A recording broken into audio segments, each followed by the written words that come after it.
Semuanya, perkenalkan kami dari kelompok 7 akan mempresentasikan mengenai hasil dari website kami tentang deteksi erupsi Gunung Merapi secara real time. Seperti yang kita ketahui bahwa di Indonesia terdapat 68 gunung berapi aktif. Salah satunya adalah Gunung Merapi yang berada di daerah istimewa Yogyakarta. Gunung Merapi merupakan salah satu gunung berapi aktif di Indonesia yang memiliki banyak tempat wisata sehingga sering dijadikan sebagai tempat berlibur bagi masyarakat setempat maupun masyarakat di daerah lain. Namun, belakangan ini Gunung Merapi sering terjadi erupsi seperti pada berita berikut ini. Terjadinya erupsi ini tentunya sangat berbahaya bagi wisatawan maupun masyarakat setempat. Untuk itu, kami menciptakan sebuah website dan aplikasi bernama Merapi Insight yang berfungsi untuk memberikan informasi bagi wisatawan maupun masyarakat setempat mengenai situasi dan kondisi Gunung Merapi secara real time. Sehingga diharapkan wisatawan dan masyarakat dapat mengantisipasi kondisi dan hal-hal yang tidak diinginkan. Kami, kelompok 7 yang beranggotakan yang pertama Yudhistira Ananda Kuswantoro, lalu ada Syahira Arda Perusubekti, ada Muhammad Sahara Jendra, Rusdi Hana Isyajida, Kanaya Revania, dan juga Rizka Hidayati Laena.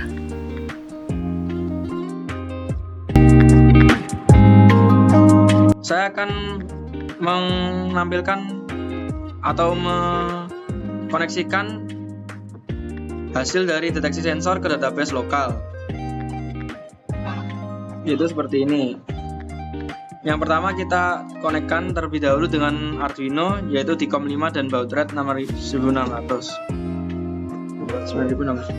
Di sini akan terdeteksi seperti ini, kemudian kita upload ke database. Setelah diklik upload ke database, maka di database lokal akan muncul seperti ini. Maka akan muncul seperti ini di database. Saya akan mencoba untuk mengubahnya. Kemudian saya upload. Kemudian di database ini akan saya perbarui, di refresh. Nah, maka akan berubah seperti ini. Kemudian saya akan mencoba mengoneksikan ke database induk dengan cara seperti ini.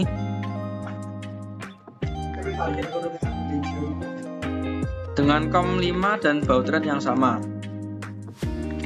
Kemudian kita klik connect. Nah, maka akan terkoneksi seperti ini. Kemudian kita upload ke database induk.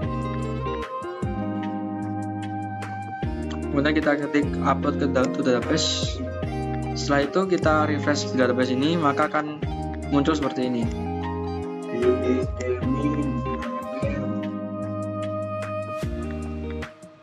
Sekian dari saya, terima kasih.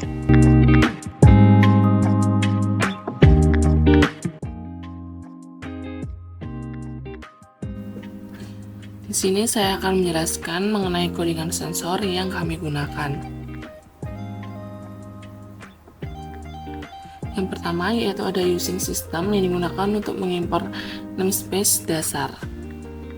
Lalu ada using system collection generic, sistem komponen model, sistem data, sistem drawing, sistem link, sistem text, dan sistem reading task yang digunakan untuk mengimpor namespace yang dibutuhkan untuk berbagai operasi dasar dan komponen dalam aplikasi Windows Forms. Lalu terdapat using sistem Windows Forms yang digunakan untuk mengimpor namespace yang dibutuhkan untuk membangun aplikasi Windows Forms. Lalu ada MySQL Data yang digunakan untuk mengimpor namespace yang dibutuhkan untuk berinteraksi dengan database MySQL.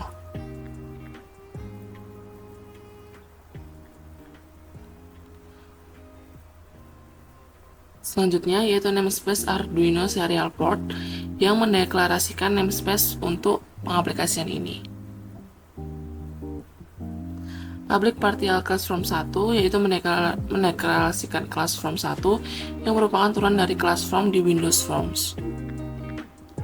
MySQL Connection digunakan untuk mendeklarasikan koneksi ke database MySQL dengan string koneksi yang sesuai.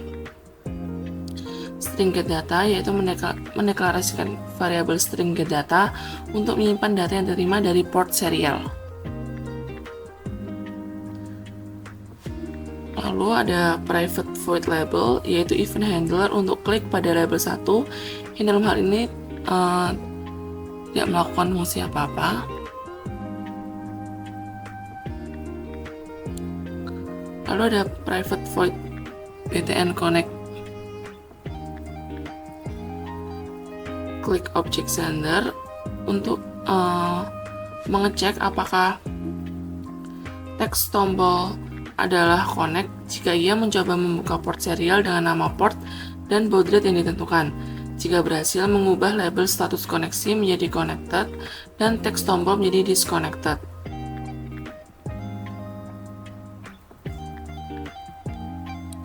Catch exception X jika terjadi kesalahan, menampilkan pesan kesalahan.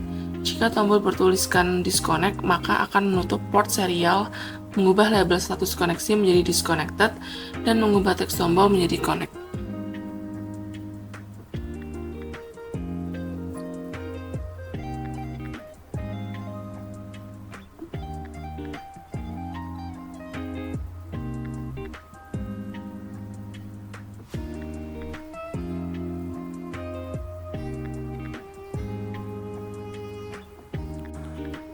Lalu terdapat private void form 1 load object sender, event handler yang dipanggil saat form di load. Lalu mengisi TB port name dengan nama-nama port serial yang tersedia di sistem.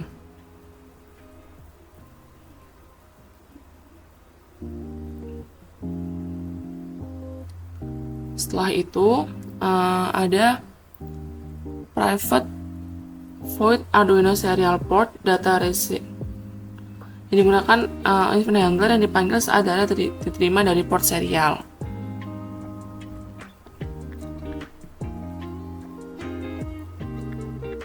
Membaca satu baris data dari port serial dan menyimpannya ke variabel getData.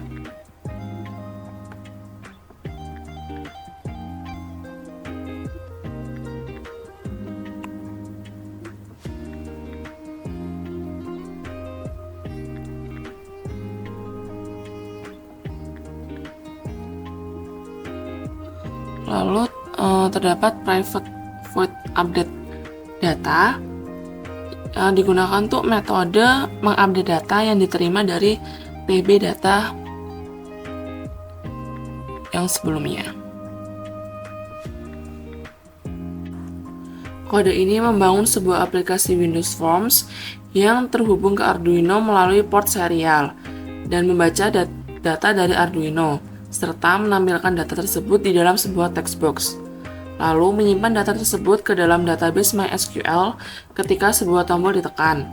Untuk menjalankan kode ini, pastikan bahwa Arduino yang terhubung ke komputer dan mengirim data melalui port serial, serta MySQL server berjalan dengan database dan tabel yang sesuai.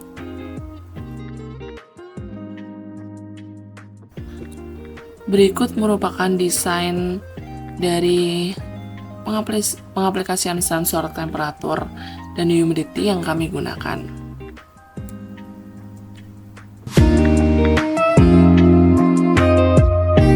Nah, di site login ini seperti contohnya kita tidak memiliki akun, maka kita akan menggunakan register.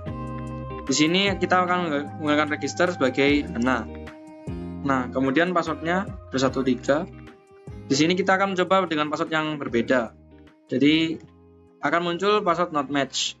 Kemudian kita kembali lagi memasukkan dengan password 213 dan enter password 213. Kemudian register now. Nah, setelah apabila password dan password yang dimasukkan sudah sesuai, maka akan langsung ke page login, dan di sini di user form maka akan langsung tertampil akun yang baru. Kemudian kita gunakan untuk login dengan password yang sama seperti tadi. Kemudian kita login now.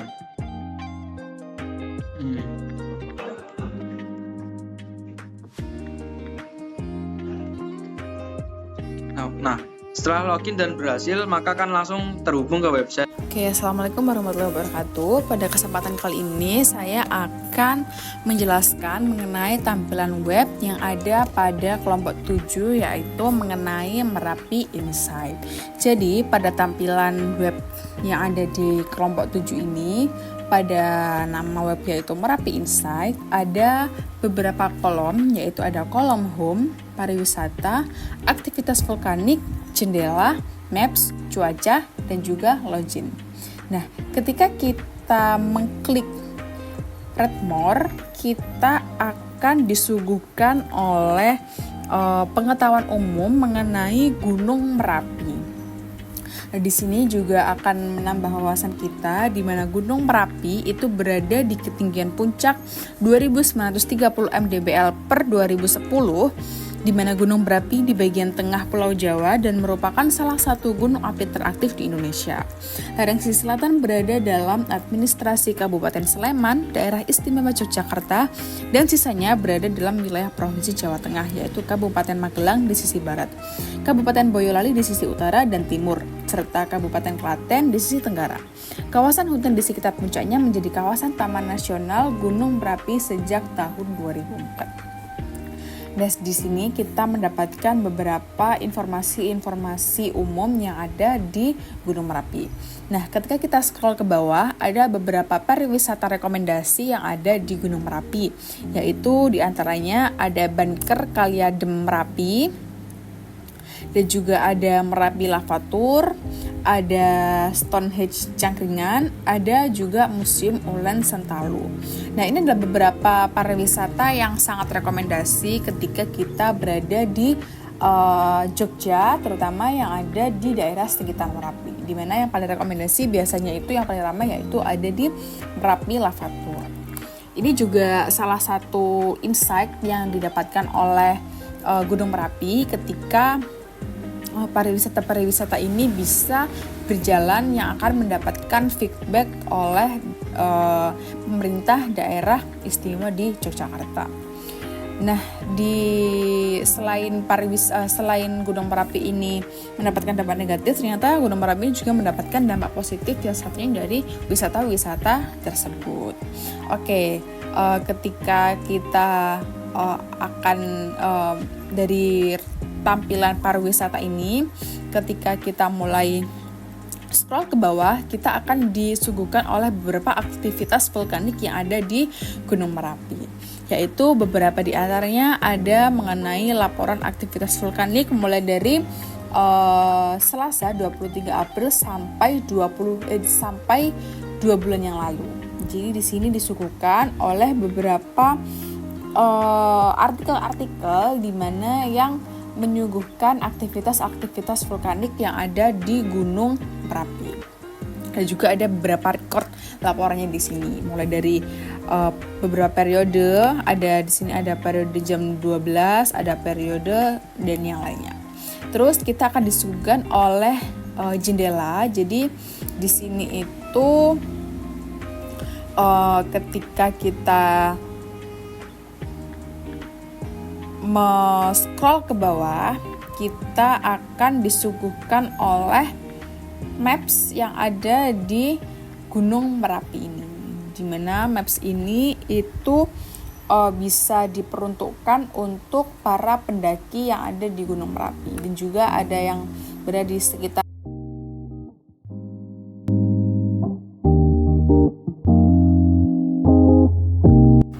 Kode HTML tersebut membangun situs web bernama Merapi Insight yang menampilkan berbagai informasi mengenai Gunung Merapi, termasuk pariwisata, aktivitas vulkanik, dan juga peta. Struktur HTML dimulai dengan bagian head yang mencakup pengaturan karakter, kompatibilitas dengan Internet Explorer, pengaturan viewport untuk responsivitas, dan tautan kedua file CSS untuk gaya dan icon font. Bagian body dimulai dengan header yang berisi logo dan menu navigasi ke berbagai bagian situs seperti home, pariwisata, lalu ada aktivitas vulkanik, jendela, maps, cuaca, dan juga login. Icon menu bar juga disertakan untuk navigasi yang lebih mudah. Bagian utama halaman terdiri dari beberapa div yang menampilkan berbagai informasi, seperti pada bagian pertama, yaitu terdapat gambar latar belakang dengan teks yang bisa diperluas dengan fungsi JavaScript untuk menampilkan lebih banyak informasi mengenai Gunung Merapi. Bagian pariwisata memberikan informasi detail tentang beberapa destinasi wisata di sekitar Gunung Merapi.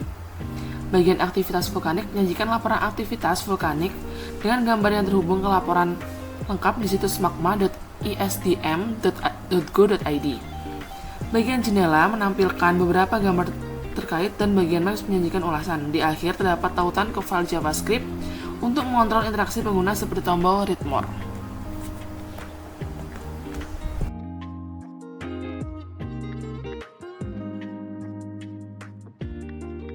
Selanjutnya yaitu datasensor.html. Kode tersebut merupakan kombinasi dari PHP dan HTML yang digunakan untuk membuat situs web bernama Merapi Insight. Pada bagian PHP, fungsi MySQL iConnect digunakan untuk menghubungkan ke database MySQL di localhost dengan username root dan password sensor. Bagian HTML dimulai dengan deklarasi tipe dokumen dan pengaturan dasar seperti bahasa, karakter sheet, dan viewport untuk memastikan halaman web responsif. Bagian head berisi informasi meta tentang halaman, judul halaman, dan menghubungkan dua file CSS eksternal untuk gaya tampilan dan icon font. Dalam bagian body terdapat header yang mencakup logo dan menu navigasi untuk berbagai bagian situs, seperti serta icon menu bar. Selanjutnya terdapat sebuah div dengan class inner text yang memiliki beberapa elemen header, yaitu H1, H2, dan H3, yang disiapkan untuk menampilkan informasi seperti suhu dan kelembapan dari PMKG. Kode tersebut memberikan struktur dasar untuk halaman web dengan koneksi ke database dan elemen-elemen untuk menampilkan data tersebut. Selanjutnya, menggunakan PHP bertujuan untuk mengatur dan memeriksa koneksi ke database MySQL dengan error reporting dan set display error. Semua jenis kesalahan akan dilaporkan dan ditampilkan. Variabel username, password, dan database menyimpan detail koneksi ke database seperti nama server, nama pengguna, kata sandi, dan juga nama database. Fungsi MySQL iConnect digunakan untuk membuat koneksi ke database menggunakan detail tersebut. Jika koneksi gagal, MySQL iConnect error akan menampilkan pesan kesalahan dan akan menghentikan eksekusi script. Selanjutnya, menggunakan bahasa CSS untuk mengatur gaya dan tata letak untuk halaman web dengan mengimpor font Roboto dari Google Fonts dan mendefinisikan variabel warna menggunakan root. Seluruh elemen diatur dengan font Roboto, margin, padding 0, box sizing, border box, transisi halus, transformasi teks menjadi kapital, dan tanpa dekorasi teks. Ukuran font dasar ditetapkan pada 62,5% untuk memudahkan pengaturan, dan perilaku scroll yang mulus dan mencegah overflow horizontal. Bagian header diformat dengan tampilan fleksibel, posisi tetap, padding bayan kotak, dan warna di latar belakang. Tautan navigasi dalam navbar diatur dengan ukuran font, margin, padding, dan warna yang berubah saat diarahkan. Elemen icon menu bar disembunyikan dan diubah warnanya saat diarahkan. Gambar latar belakang diatur untuk mencakup seluruh viewport dengan posisi tengah, dan elemen dalamnya diformat dengan fleksibel untuk kolom, ukuran font, dan warna teks.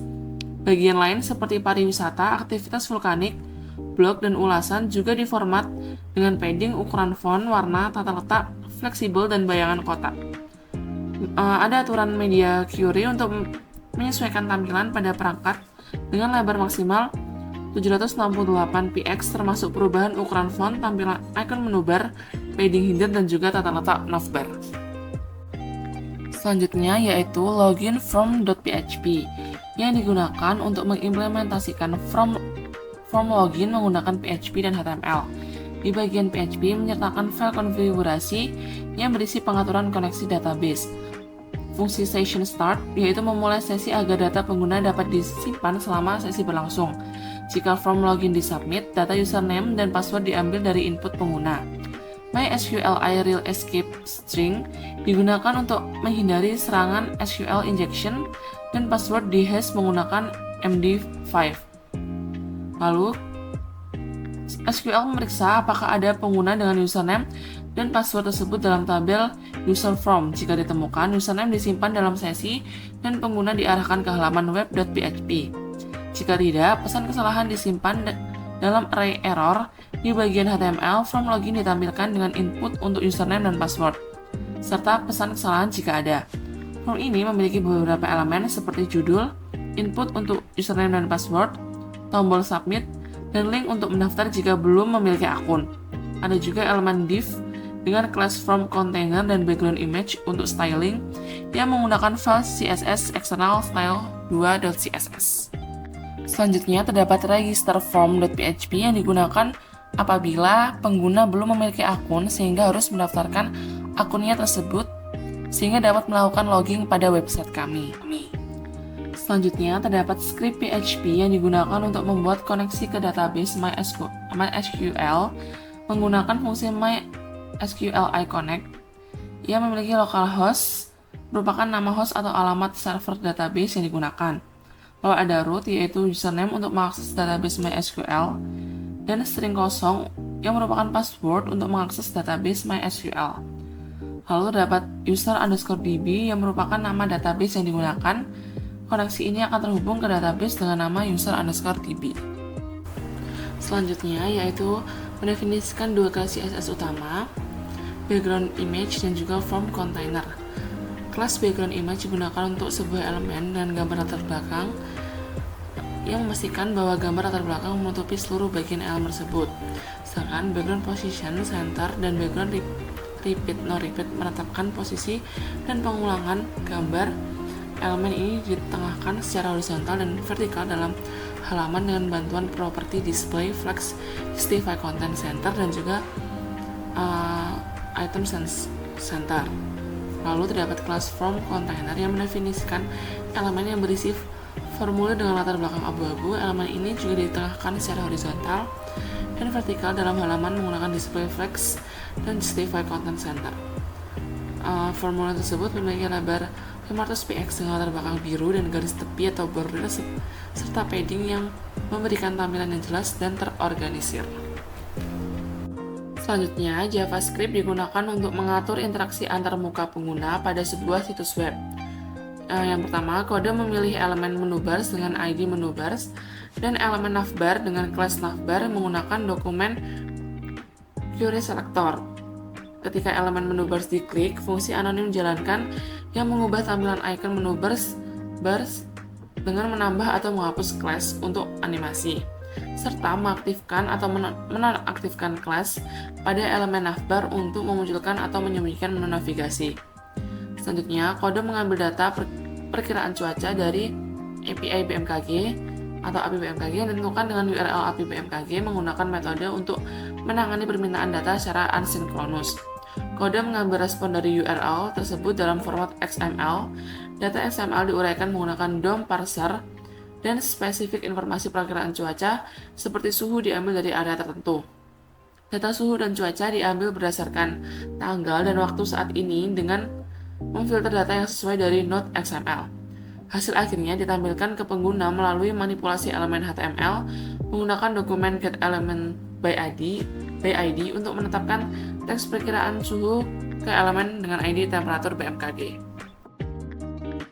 Lalu terdapat moment.javascript yang digunakan untuk menyelaraskan atau menyamakan waktu saat ini dengan database yang diambil dari BMKG.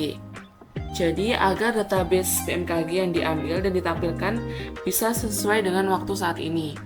Atau dapat diartikan bahwa data yang kita tampilkan dapat menampilkan secara real time.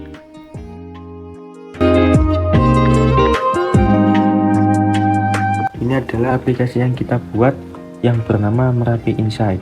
Di sini kita beri keterangan singkat mengenai Gunung Merapi dan aplikasinya. Lalu di menu pertama yaitu pariwisata. Di sini ada beberapa pariwisata yang ada di Gunung Merapi.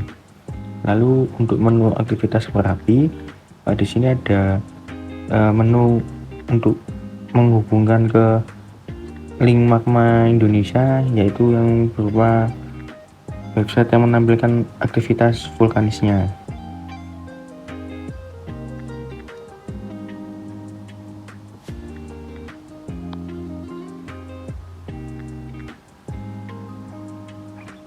Nah, ini adalah tampilan setelah berhasil terhubung ke laporan aktivitas Gunung Merapi.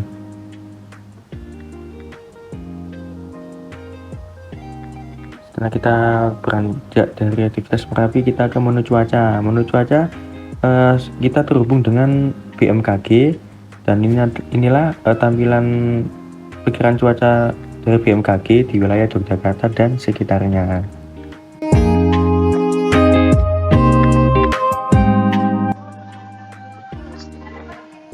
Baik, di sini saya akan menjelaskan coding dari aplikasi kami Merapi Insight. Namun pada aplikasi ini kami memberi nama app4.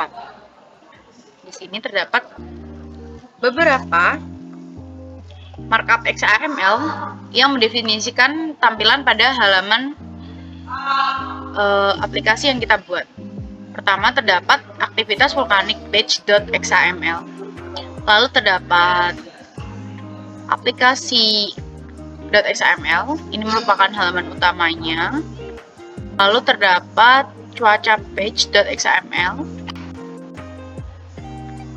Lalu terdapat layout menu page ini untuk tampilan displaynya, bentuk tampilannya.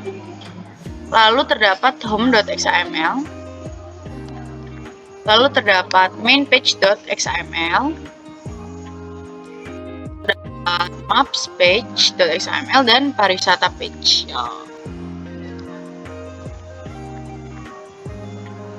Di sini saya akan menjelaskan satu persatu codingannya, namun dalam setiap markup XAML itu berisikan codingan yang hampir sama bahasanya. Baik, yang pertama yaitu saya akan menjelaskan contoh salah satu, yaitu aktivitas vulkanik page.xaml. Jadi di dalam aktivitas vulkanik page.xaml ini terdapat bahasa deklarasi standar di sini, yang tertera di sini. Lalu di bawahnya ini merupakan mendefinisikan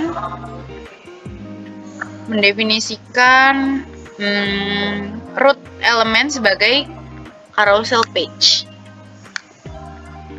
Ini carousel page. Lalu menetapkan namespace untuk Xamarin Form. Ini gunanya untuk itu. Lalu untuk titelnya kita menggunakan aktivitas Merapi. Nanti yang akan muncul pada aplikasi itu aktivitas Merapi ini.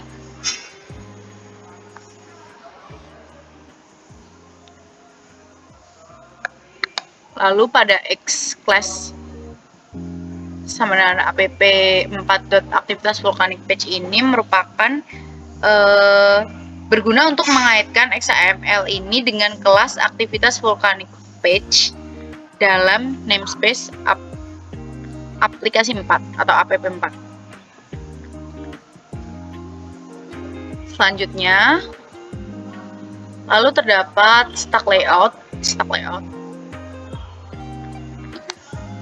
pada padding 15 ini mengatur layout tumpukan dengan padding 15. Lalu frame corner radius sama dengan 5 ini membuat bingkai dengan radius sudut 5. Lalu terdapat horizontal option center mengatur bingkai agar berada di tengah secara horizontal. Lalu terdapat margin sama dengan 5. Ini untuk mengatur margin bingkai sebesar 5. Lalu terdapat vertical option center and expand, berguna untuk mengatur bingkai agar berada di tengah secara vertikal dan mengembang jika diperlukan. Lalu stack layout yang di dalamnya ini berarti layout tumpukan di dalam bingkai untuk mengatur komponen secara vertikal.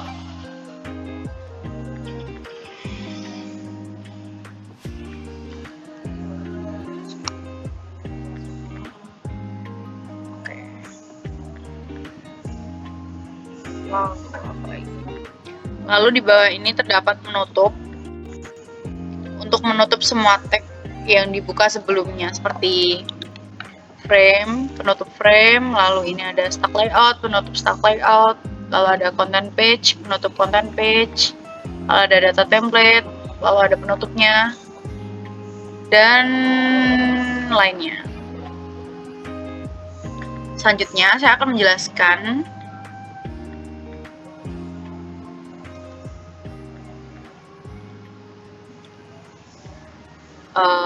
aktivitas vulkanik page.xml.c#. Nah, ini berguna untuk mengimpor berbagai namespace yang diperlukan untuk mendukung fungsi dan fitur yang digunakan dalam halaman ini, seperti sistem, lalu terdapat Xamarin, Xamarin.form, Xamarin.essential, dan namespace ini untuk aplikasi app4.datamodel.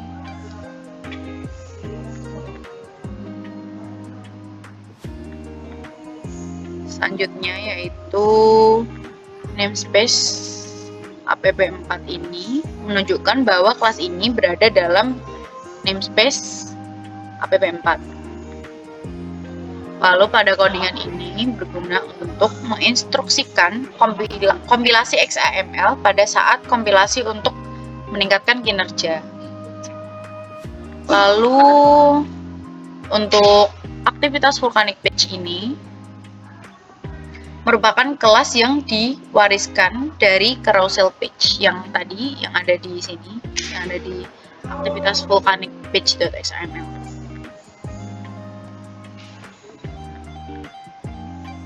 Lalu di sini terdapat observable collection. AV-info ini merupakan class yang kami gunakan. Lalu terdapat mylist. Mylist ini sebagai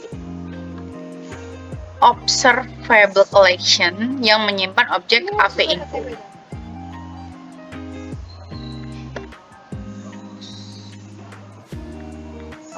Lalu untuk aktivitas vulkanik page ini berarti konstruktor untuk kelas ini, kelas yang ada di dalam sini.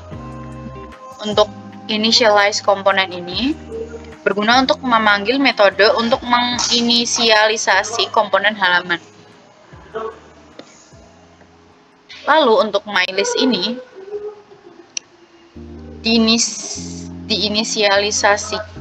diinisialisasi dengan satu objek, yaitu AV-info. Ini AV-info yang memiliki properti bernama name dan image. Lalu terdapat item source, halaman diatur ke mylist.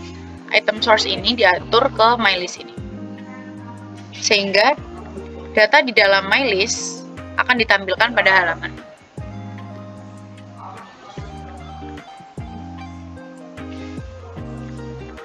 Lalu untuk metode event handler yang di bawah ini, untuk button klik sendiri, ini metode yang menangani event ketika sebuah tombol diklik. Jadi ini kita kalau misalnya mau membuat seperti button klik itu menggunakan bahasa ini. Lalu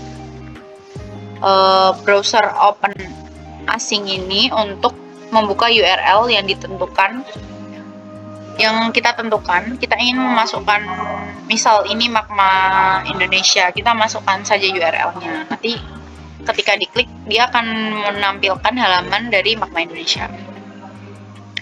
Kurang lebih sama isi dari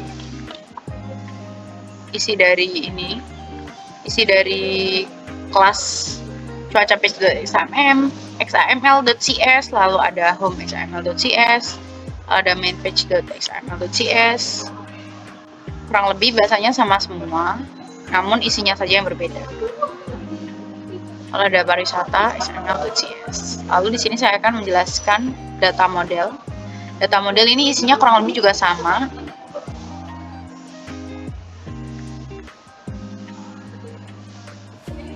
Jadi kode berikut merupakan definisi dari sebuah kelas AV-info yang digunakan dalam namespace app4.datamodel. Datamodel. Kelas ini bagian dari aplikasi Xamarin Form. Berikut akan saya jelaskan penjelasan dari bahasa-bahasa yang kami gunakan.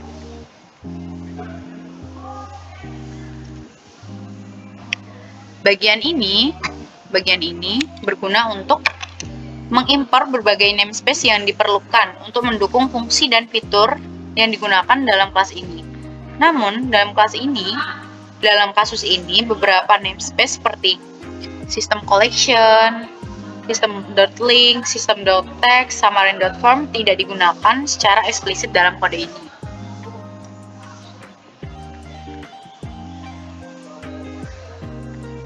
Lalu untuk namespace app4.model, lalu terdapat kelas info, av-info. Ini menunjukkan bahwa kelas ini berada dalam namespace app4.datamodel. Lalu untuk kelas info sendiri mendeklarasikan sebuah kelas yang bernama av-info. Sama seperti yang lainnya, untuk cuaca info ini juga mendeklarasikan kelas yang bernama cuaca info, home info, maps info, pariwisata info.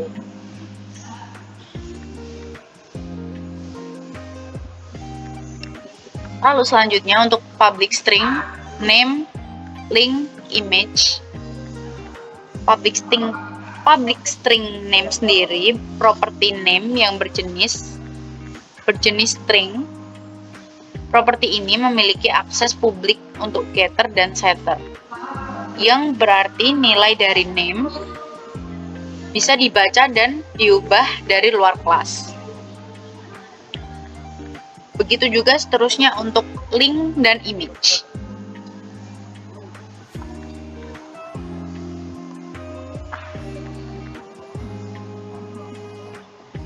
Nah, untuk contohnya, name ini menyimpan nama dari aktivitas vulkanik.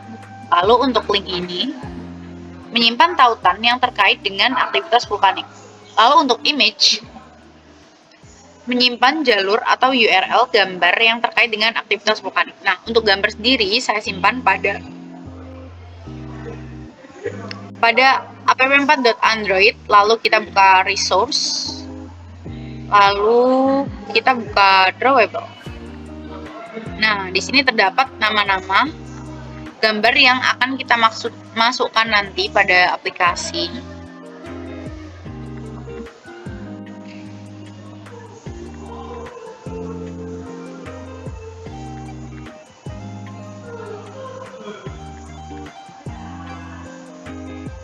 Nah, untuk gambarnya kita panggil pada ini. Pada my list new observable collection av-info seperti yang sudah dibuat di sini tadi. Kita masukkan pada ini av1.jpg sesuai dengan apa yang dibutuhkan.